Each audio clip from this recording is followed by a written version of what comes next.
তো আজকে আমি খাবো ছিল আস্ত খাসি রান, মাটন রোগান জোশ আর চিকেন লেগ। আজকে সব প্রিয় খাবারগুলো নেওয়া হয়েছে।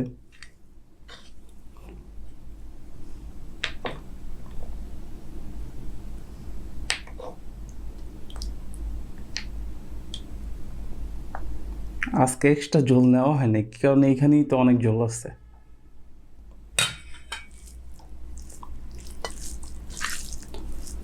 বিসমিল্লাহ।